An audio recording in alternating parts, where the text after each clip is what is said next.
Hello everyone. So today we'll solve a new problem. This question is from code forces around 847 div 3 d question. ये question का state करता है कि that matryoshka is a wooden toy in the form of a painted doll and inside which you can put a similar doll of a similar size. ठीक है. So a set of nested dolls containing one or more nesting dolls and their sizes are consecutive positive integers. Thus, a set of nesting dolls is described by two numbers s the size of the small size nesting doll in a set, and m the number of dolls in the set. Okay, so you had one or more set of nested dolls, and recently you found out that someone mixed all your sets in one and recorded a sequence of doll sizes, integers a1, a2, until an. Okay, so we'll understand more about this question in further. Uh, you do not remember how many sets you had, and we have to remember that we have to find the minimum number of sets that you could initially have. Okay, so for example, if a given sequence is a is equal to 2 2 3 4 3 1, so there could be a minimum number of two sets, the first set containing 1 2 3 4, and the second set containing 2 and 3. ठीक है. So according to a given sequence of sizes of nested dolls a1 a2 till an, determine the minimum number of nesting dolls that can make this sequence. So each set is completely used, so all the nesting dolls are used, each element of a given sequence. ठीक है. So let's see what we will get in input. Okay, we will get the test cases, we will get the total number of the matryokas जो भी है, and we will get the size of the array. Okay, and we what we have to find is we have to find the minimum possible number of the matryokas sets. So question क्या state करता है, एक example के साथ देते हैं. Suppose we have n is equal to 5. Okay, and the array elements are 4 2 2 and 3 and 4. ठीक है, तो ये क्या बोल रहा है कि हमें मिनिमम नंबर ऑफ सेट्स निकालने हैं. ठीक है, जिसमें ये जो नंबर्स हैं ये हमारे कॉन्जिक्यूटिव हो सकते हैं. जैसे कैसे कि अगर मेरा 2 3 4 में लेता हूँ एक में. ठीक है, एंड दूसरे में क्या लेता हूँ, 2 लेता हूँ. ठीक है, एंड तीसरे में क्या लेता हूँ, 4 लेता हूँ. ठीक है, तो यहाँ पर हमारा आंसर क्या होगा, 3 होगा. कैसे आया 3 देखते हैं. तो हाँ, इसमें कंडीशंस क्या है कि अगर सपोज मैं 5 ले रहा हूँ, तो next number would be 6, next number would be 7, next number would be 8. ठीक है, तो ये तो क्वेश्चन यही स्टेट कर रहा है कि हमें ऐसे कंटिन्यूस नंबर, ठीक है, ऐसे कितने सेट्स बनेंगे. ठीक है, जैसे कि इस केस में हम मिनिमम क्या ले सकते हैं. अगर मैं 2 को कंसिडर कर रहा हूँ तो 2 3 एंड 4 को कंसिडर कर रहा हूँ. ठीक है, ये हमारा एक सेट में आ गए. ठीक है, नेक्स्ट अगर मैं 2 को ले रहा हूँ तो मेरा नेक्स्ट नंबर 3 होना चाहिए प्रेजेंट. ठीक है, अगर अगर मेरा प्रेजेंट नहीं है देन मैं कुछ नहीं कर सकता, मेरे को 2 को एक अलग से सेट लेना पड़ेगा. ठीक है, 4 है, 4 के पास ना तो अभी एक्स्ट्रा 3 बचा है ना 5 बचा है. सो 4 को भी एक इंडिविजुअली सेट लेना पड़ेगा. तो टोटल नंबर ऑफ सेट हमारे पास इधर आ गए 3. तो आई थिंक क्वेश्चन हल्का हल्का हल्का क्लियर हो गया होगा. एक दो टेस्ट केस और देखते हैं. सो let's take the first test case where n is equal to 6 and the numbers are 2 2 3 4 3 1. ठीक है, तो यहाँ पर हम एक तो सेट ये ले सकते हैं. सपोज यहाँ 1 1 प्रेजेंट है, 1 के साथ हम 2 को ले सकते हैं, 1 कैंसिल आउट, 2 कैंसिल आउट, 3 को ले सकते हैं, 4 को ले सकते हैं. ठीक है, दूसरा क्या ले सकते हैं, अगर हम 2 को लेते हैं तो 2 के बाद 3 प्रेजेंट होना चाहिए और 3 प्रेजेंट है, 2 एंड 3. तो यहाँ पर टोटल नंबर ऑफ कितने आ गए हमारे सेट्स, 2 आ गए. सो क्वेश्चन यही बोला कि how how many minimum possible sets are present. Okay, जो ये कंडीशन सेटिस्फाई करें. ठीक है, अब बात करते हैं अप्रोच की. ठीक है, लेट्स टॉक अबाउट अप्रोच. ठीक है, तो एक चीज़ देखते हैं, जस्ट होल्ड ऑन, या कि suppose if I have 2 3 4 6 9, 10, 13, 14. Okay, and इसकी फ्रीक्वेंसी है हमारा सपोज 2. ठीक है, that means 2 and 2, 2 present, 2 number is present for 2 time. इसकी फ्रीक्वेंसी भी 2 है सपोज. इसकी फ्रीक्वेंसी सपोज 5 है. इसकी फ्रीक्वेंसी सपोज 1 है. इसकी फ्रीक्वेंसी सपोज हमारी 3 है. इसकी 2, इसकी 1, इसकी 5. ठीक है, सपोज हमारे पास कोई एरे है जिसमें 2 की फ्रीक्वेंसी इतनी है. ठीक है, 2 2 3 3 और 4 4 4 4 ऐसे ऐसे करके इनकी फ्रीक्वेंसीज का काउंट इतना है. ठीक है, तो I am just for representation मैं ये बता रहा हूँ. ठीक है, तो हम एक चीज़ ऑब्जर्व कर सकते हैं. ठीक है, till hair. Okay, till here, till यहाँ तक अगर मैं इतना ही लेता हूँ, इतना पोर्शन लेता हूँ, तो मेरे कितने डिफरेंट बन सकते हैं. ठीक है, तो ठीक है, टिल हेयर. अब मैं यहाँ देखूंगा कि यहाँ पर 2 एक बार प्रेजेंट है और दूसरी बार प्रेजेंट है, तो मतलब 2 बार प्रेजेंट है. ठीक है, तो यहाँ तक मेरे कितने पॉसिबल सेट है, 2. ठीक है, we have to remember that. ठीक है, यहाँ तक हमारे 2 प्रेजेंट है. अगर मैं देखूँ यहाँ पे तक, ठीक है, इस केस तक, ठीक है, यहाँ पर तो 2 थे.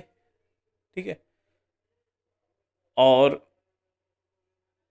क्योंकि हमारी कंडीशन भी सेटिस्फाइड है कि 2 + 1 3 होता है. ठीक है, और अगर हम नेक्स्ट वाला चेक करें कि 3 के कितने, 3 के 2 हैं. ठीक है, अब मैं देखूंगा कि यहाँ तक भी हमारे कितने पॉसिबल हैं, ओनली 2. ठीक है, कैसे, 2 2 3 3, ये एक बन गया, ये बन गया. ठीक है, तो यहाँ तक भी हमारे 2 ही टोटल सब सेट प्रेजेंट पॉसिबल है. ठीक है, यहाँ तक चेक करते हैं एक बार. ठीक है, यहाँ पर 2 के 2 हैं, यहाँ पर 3 के 2 हैं, यहाँ पर 4 के 5 है, 3 4 5. ठीक है, 2 2 3 3 4 4 4 4 4. यहाँ तक हमारे दो दो प्रेजेंट थे, तो यहाँ तक 2 प्रेजेंट थे. यहाँ पर हमारे कितने आ गए. ठीक है, तो अब मैं एक चीज़ ऑब्जर्व करूँगा कि एक तो ये हमारा एक सेट बन सकता है. ठीक है, एक ये हमारा सेट बन सकता है. ठीक है, एक ये अभी तक इंडिविजुअल, ये इंडिविजुअल और ये इंडिविजुअल.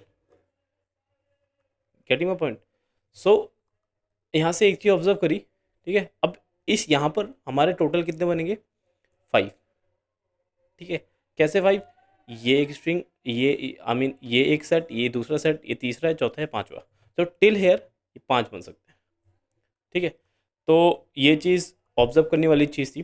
ठीक है, एंड अगर मैं नेक्स्ट देखूँ, ठीक है, नेक्स्ट अगर मैं देखूँ, सो इसके बीच में कहीं 5 होगा. ठीक है, जिसका काउंट अभी तक 0 है. ठीक है, तो अगर इस स्ट्रिंग को कंटिन्यू करना है तो इसका नेक्स्ट का 5 का एटलीस्ट 1 काउंट होना चाहिए, जो कि प्रेजेंट है नहीं अभी. अगर मेरा काउंट ही प्रेजेंट नहीं है तो इसका मतलब ये तो यहीं पे ब्रेक हो जाएगा. ठीक है, 5 से ज़्यादा बढ़ ही नहीं सकता. ठीक है, नेक्स्ट नेक्स्ट जो चांस आएगी वो आएगी हमारे 6 की. ठीक है, नेक्स्ट जो चांस आएगी वो हमारी 6 की, दैट इज एक 6 प्रेजेंट है. ठीक है, यहाँ पर न्यू काउंट आ जाएगा 1. ठीक है, कैसे न्यू काउंट, अब अगर हम इतने एरे को देखें, ठीक है, टिल 6 तक, तो हमारे कितने डिफरेंट हैं. यहाँ पर 2 प्रेजेंट थे, यहाँ 2 प्रेजेंट थे, यहाँ पर 5 प्रेजेंट है अभी तक टोटल. ठीक है, और क्योंकि 5 में है नहीं, तो 5 के बाद अब न्यू न्यू सेट्स क्रिएट होंगे. ठीक है, क्योंकि वो ब्रेक हो गया है. इसकी हमारी कंडीशन क्या थी, 2 3 5 नहीं हो सकता, it should be 4. Okay, but यहाँ पर 5 के केसेस में ब्रेक हो गया एंड 6 में दोबारा न्यू सेट क्रिएट हुआ है. ठीक है, तो यहाँ पर कितना आंसर है, 1. And 5 + 1 is equal to 6. ठीक है, तो टिल 6 तक, ठीक है, आई थिंक आप समझ पा रहे होगे, टिल 6 तक हमारे total 6 sets minimum set possible है. ठीक है, that is 2 3 4 2 3 4 4 4 4 and that individual 6. तो ऐसे सिमिलरली हमें हर एक आइटरेशन पे चेक करना है. ठीक है, हर एक आइटरेशन पे चेक करते रहेंगे हम लोग. सेम केस इसके लिए भी लेंगे. ठीक है, यहाँ पर हमारे कितना प्रेजेंट है, 3 प्रेजेंट है. यहाँ पर हमारा 2 प्रेजेंट है. ठीक है, यहाँ पर हमारा 1 प्रेजेंट है, यहाँ पर हमारा 5 प्रेजेंट है. ठीक है, सो जैसे ही यहाँ पर हमारा 1 प्रेजेंट है, यहाँ पर 3 आ जाएंगे. और आई मीन 6 के बाद कोई नंबर है नहीं, 7 कोई नंबर है नहीं अभी प्रेजेंट, तो ये इंडिविजुअली काउंट होगा। जहाँ से फिर हम 9 को लेंगे, 9 में 3 प्रेजेंट है, ठीक है, देन 10 में 2 प्रेजेंट है, एंड ये सिमिलर वे में हमारा काम चलता रहेगा। ठीक है, एक बार इसका कोड भी देखते हैं, ठीक है, एंड ट्राई टू एनालाइज की what is happening. So what I have done is, मैंने एक इनपुट ले लिया, ठीक है, एंड एक एरे इनपुट ले लिया, एंड उस एरे को सॉर्ट कर दिया बिकॉज ये नेसेसरी था, ठीक है। इस एरे को सॉर्ट कर दिया to count the frequency of individual items, ठीक है। देन एक डिक्शनरी ले लिया, ठीक है, एंड इस डिक्शनरी में मैंने हर एक इंडिविजुअल एलिमेंट्स का काउंट भी ले लिया, ठीक है। फिर मैंने क्या किया कि एक आंसर एरे ले लिया, ठीक है, जिसमें मैं फर्स्ट जो एलिमेंट होगा उसको मैं की रख रहा हूँ, दैट इज़ 2 3 4 5 6, ठीक है, एंड जो सेकंड जो हमारा एलिमेंट होगा वो हमारे उसकी फ्रीक्वेंसी रख रहा हूँ, ठीक है, सपोज 2 5, ठीक है। एंड मैं एक फाइनल एक एरे एरे ले लिया जो फाइनल होगा हमारा, और उसमें मैंने क्या डाल दिया, इनिशियली जो भी हमारा सपोज 2 था उसका काउंट डाल दे 2, क्योंकि मिनिमम स्टार्टिंग में 2 तो पॉसिबल ही है, ठीक है। देन मैं एक एक करके आइटरेट कर रहा हूँ starting from index 1 till the last index, okay. And मैं देख रहा हूँ अगर मेरा आंसर का ज़ीरो, दैट इज़ इस केस में दिखाता हूँ, ठीक है, ठीक है, इस केस में दिखाता हूँ, दैट इज़ सपोज मैं यहाँ से स्टार्ट कर रहा हूँ, ठीक है। तो मैं क्या कर रहा हूँ कि अगर मेरा आंसर ऑफ 1 ऑफ 0, ठीक है, that is 3 is equal to answer of I - 1 0 + 1, that is 2 + 1। अगर मेरा 3 इज़ इक्वल टू 2 + 1 है, देन मैं कंडीशन चला रहा हूँ। इस कंडीशन क्या है, दैट मैं फाइनल एरे में फाइनल सम में कितना ऐड करूँगा, मैक्सिमम ऑफ 0 कॉमा इसके डिफरेंस, दैट इज़ जैसे जैसे यहाँ पर आप देख सकते हो, ठीक है, till here we were having 2 different, okay, and यहाँ पर हमारा 5 डिफरेंट आ गया, ठीक है। तो यहाँ पर से हमारा इंक्रीज कितना हुआ फाइनल, 5 - 2 दैट इज़ 3, ठीक है। तो 3 हमारा इंक्रीज हुआ 2 से डायरेक्ट, तो मैं यहीं पे ऐड कर दूंगा final plus is equal to 3, ठीक है। एंड ये 0 का मैक्स इसलिए है कि सपोजिटली अगर मेरा ये एलिमेंट ये छोटा हो और ये एलिमेंट बड़ा हो, दैट इज इसकी फ्रीक्वेंसी हमारी छोटी हो और इसकी फ्रीक्वेंसी बड़ी हो, तो उस केस में नेगेटिव आएगा, बट उस केस में हमें 0 ही लेना है बिकॉज वो स्ट्रिंग ऑलरेडी कंटिन्यूड है, ठीक है। अदरवाइज ये केस कब रन होगा, जब हमारा ये केस होगा कि 4 के बाद डायरेक्टली हमारा 6 आ रहा है, ठीक है, 4 के बाद डायरेक्टली 5 नहीं आ रहा है। अगर ये सिनेरियो आता है तो मैं डायरेक्टली जितना भी अभी तक का आंसर था वो सारा मैं काउंट में डाल दूंगा, ठीक है। तो एंड एट द एंड मैं फाइनल में इंक्लूड कर दूंगा एंड फाइनल को प्रिंट कर दूंगा। So hope guys you like this video. जय श्री राम।